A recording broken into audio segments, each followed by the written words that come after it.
Hi friends, मैं प्रतिभा। एक लड़की थी, छोटे से गांव की, गरीब परिवार की। सपने बहुत देखती थी, खुली आंखों के सपने। उसका सपना था कि एक दिन वो हिमालय पर चढ़कर तिरंगा लहराए। स्कूल की तरफ से एनसीसी कैडेट भी बन गई और सब कुछ उसकी कोशिशों के दम पर ही हो रहा था। धीरे धीरे वो उस टीम का सदस्य भी बन गई जो हिमालय को फतह करना चाहती है। सब कुछ उसकी कोशिशों के दम पर ही हुआ, वरना आप सोचिए कैसे एक छोटे से गांव की गरीब लड़की कैसे पहुंच सकती थी वहां तक। अब उसकी टीम ने हिमालय पर चढ़ना शुरू किया तो वहां पर कुछ काफ़ी ऊंचाई पर जाने के बाद में वहां एक तूफान आ गया भयानक, इसलिए उसकी टीम को वापस नीचे आना पड़ा। एक मौका चूक गई। अब अगला टाइम फिक्स होने तक उसने अपनी प्रैक्टिस जारी रखी, लेकिन इसी बीच उसके साथ एक बहुत बड़ा हादसा हो गया। एक ट्रेन एक्सीडेंट। एक भयंकर ट्रेन एक्सीडेंट में उसकी एक टांग कट गई। वो हार गई। सपने टूट रहे थे, हिम्मत टूट रही थी, लेकिन उसने फिर से शुरुआत की।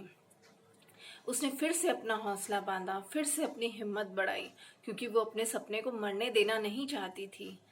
तो अब की बार पैसे तो थे नहीं उसके पास में, तो क्या करे, नकली पैर कहाँ से लगवाए। इसलिए जयपुर जाकर फ्री कैंप में नकली प्रोस्थेटिक पैर लगवा कर आई।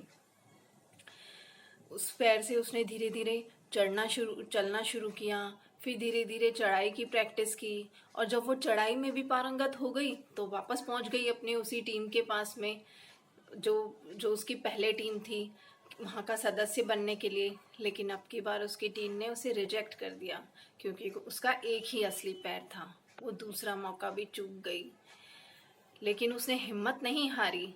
अब उसकी प्रैक्टिस के साथ साथ उसका दूसरा भी काम था अपनी टीम के सदस्यों को मनाना।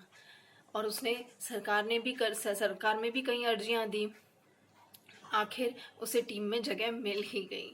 उसकी कोशिशों की जीत हुई और अब उसने एक नकली पैर के साथ अपने सपने की ओर कदम बढ़ाए और पहुंच गई तिरंगा फहराने हिमालय के ऊपर, और हिमालय को फतेह कर लिया।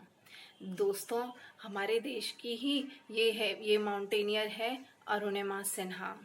दोस्तों, सपने देखो, खुली आंख के सपने देखो, और उन सपनों को पूरा करने के लिए, सपनों को सच करने के लिए खूब प्रयत्न करो, लेकिन सही दिशा में, विवेक और बुद्धिमत्ता से।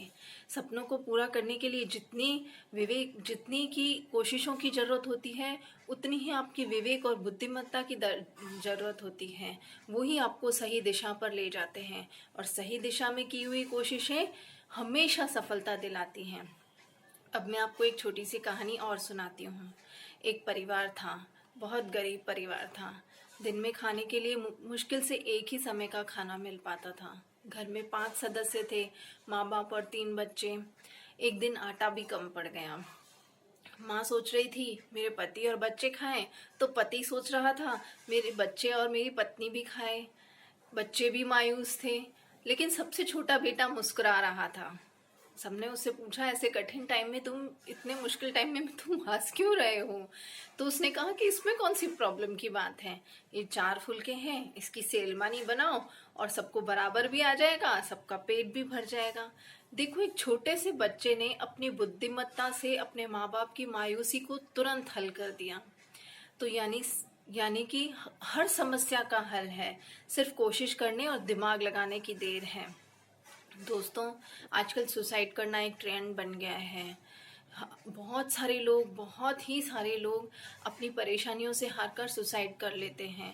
बिजनेस में नुकसान हुआ तो सुसाइड कर लिया, एग्जाम में बच्चा फेल हुआ तो सुसाइड कर लिया, पति पत्नी का झगड़ा हुआ तो सुसाइड कर लिया, कोई बीमारी हुई, एक्सीडेंट हुआ तो सुसाइड कर लिया। लेकिन ऐसे समय में जब हम इतने हार जाते हैं, जब अपनी इतनी परेशानियों से घिरे रहते हैं, तो ऐसे समय में हमें अरुणिमा जैसी लड़कियों को याद कर लेना चाहिए, जिसने एक ही पैर के बल पर हिमालय को फतह कर लिया। जब वो एक पैर से हिमालय पर तिरंगा लहरा सकती है और हमारे देश को गौरवान्वित कर सकती है, तो हमारे पास तो सब कुछ भगवान ने दिया है। कमी है तो सिर्फ हमारी दृढ़ इच्छा शक्ति की और संकल्प भावना की। मरना तो बहुत आसान है, लेकिन जीना बहुत मुश्किल। और जो इन परेशानियों में जीकर जी कर जाता है, इन परेशानियों को हरा देता है, वही लाइफ में विजय पाता है। कहते हैं ना, मन के हारे हार है, मन के जीते जीत। कुछ दिन पहले मैं एक फ्लावर शॉप पर गई थी। वहाँ आप विश्वास नहीं करेंगे, मैंने उस शॉपकीपर को देखा तो उसके दोनों हाथ नहीं थे। मैं बहुत आश्चर्यचकित हुई कि जिस इंसान के दोनों हाथ नहीं हैं, वो कैसे इस दुकान को मैनेज करता होगा। तो मैंने आखिर उससे पूछ ही लिया कि भैया आप कैसे इतना सब मैनेज करते हो, इतनी बड़ी दुकान को, इतने सारे फ्लावर्स की शॉप, फ्लावर्स हैं यहाँ पर, तो कैसे इतना मैनेज कर पाते हो, आपके तो दोनों हाथ ही नहीं हैं। तो उसने मुझे प्यार से जवाब दिया, जहाँ चाहा वहाँ राह। यानी अगर आप चाहते हो तो अपनी दृढ़ इच्छा संकल्प शक्ति से, अपने प्रयत्नों से, अपनी बुद्धिमत्ता से और विवेक की भावना से आप जो चाहे पा सकते हो। आपको रास्ते अपने आप मिलते जाएंगे। इसलिए दोस्तों, कभी भी हारना नहीं, हमेशा प्रयत्नशील रहना। दोस्तों, दुनिया में दुख तो बहुत हैं, बहुत तरीके के दुख हैं, लेकिन हमेशा कभी भी उनसे हारना नहीं चाहिए, हमेशा कोशिश करते रहना चाहिए, क्योंकि कोशिश करने वालों की ही जीत होती है। और मंजिलें तभी हमारे पास दौड़ कर आएंगी जब हमेशा हम प्रयत्नशील रहेंगे। इसलिए कोशिश करने वालों की कभी हार नहीं होती, लहरों से डरकर नौका पार नहीं होती। Thank you, bye bye. मेरे चैनल को लाइक, शेयर और सब्सक्राइब करना बिल्कुल ना भुलाएं और बेल आइकॉन जरूर दबाएं। बाय।